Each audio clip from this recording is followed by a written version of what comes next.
are back with comedian David Boyle, and I'm quitting alcohol.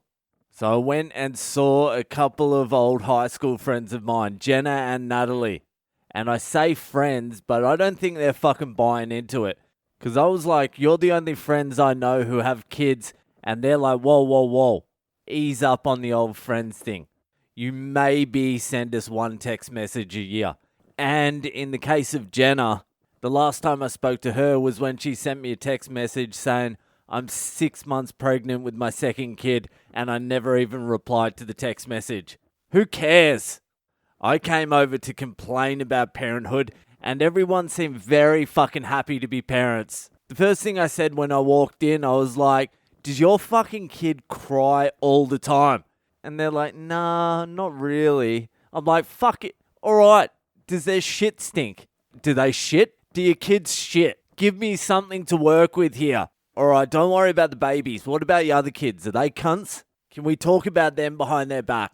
But nothing. Just a fucking little bit of vaccine conspiracy. And I pretty much just did a podcast for them. That's what I do now. Instead of speaking to someone, I just podcast to them. I just do a podcast to them. And if they start speaking, I'm like, hey. You're just a statistic. You're one download. And this is what else I do. I crowbar this podcast into conversation.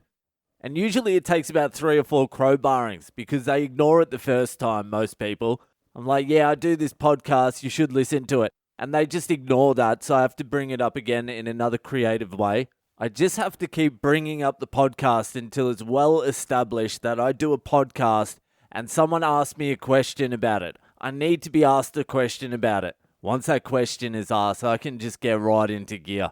But this is what I do. I go over to friends' houses, tell them about the podcast, get them to start listening, make sure they start listening, and then I go shit on them that night. You become an episode if you see me. But it was really good seeing them again. And they were looking really good for 2 old bitches that just had their second kid.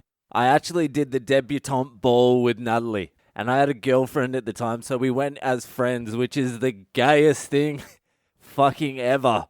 Who did you go to the Deb ball with, Boyle? Just a really close friend. Just a really tight friend, you know. But even so, it was better than going with my actual girlfriend. I couldn't have thought of anyone worse to go to the ball with than my actual girlfriend. I can barely remember anything about the fucking Deb ball. I remember we spent like 8 weeks learning some fucking gay dance, and then we finally get to the fucking ball, and there was really only one fucking dance move you needed to remember. It's when they were presenting the couple. The announcer announces the couple's name. They're like, the next couple is David and Natalie. And I'm like, don't worry, not a couple, just good friends. I already have a girlfriend. It's cool. I'm just going to enjoy my Deb. It's just going to be a normal Deb. It's just going to be like a normal night out. Who even wants to get laid at a Deb ball? It's such a cliche. Although it wasn't quite like the movies at our school. By year 11, there was no virgins left. No one needed to lose their virginity at the Deb ball. But anyway, the announcer's like, the next couple is good friends, Natalie and David, and we walk out, and you stop in the middle, and you sort of fucking present, I don't know, we did a bow or something.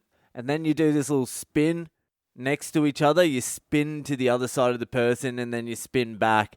And I can't remember exactly what Natalie did, but it was the only fucking move she needed to remember. And she fucked it up, and I grabbed her, and I think I manhandled her to the other side. I think it would be called something like assault these days. I think I remember a gasp in the crowd, like, but it was probably distasteful, whatever I did. And then I can't really remember too much of the rest of the night. I know there was a lot of drinking. I remember it being fucking fun. I can't remember where the after party was. I can't even remember going to the after party. I can't remember being at the after party, but I remember it was fucking fun. There's a little bit of a lesson for you, kids. The things you think, if any little tiny little thing goes wrong, your whole universe is going to be shattered. Well, those things, by the time you get to my age, you're not even going to remember. You're not even going to remember the big details, let alone the fucking small details. What color nail polish should I wear? I can't even remember if I had hands back then. It's shocking how little I remember about that night. But it was good to see them. It's good seeing old friends that you actually like. And Natalie's husband, Sav. They're not married, but fucking whatever. It's her husband. Sav's fucking gold too. He's the fucking best. He goes deep. No fucking chit chat with Sav. He just goes straight for the jugular. He'll be like, do you want a tea, man? And then the next question will be something along the lines of, how do you define a person's soul? And I'm like, that's funny, Sav, because I was just going to ask you the same question. Anyway, that's it for me tonight. If you're enjoying the podcast, give it a share around. And I'll see ya the fuck later.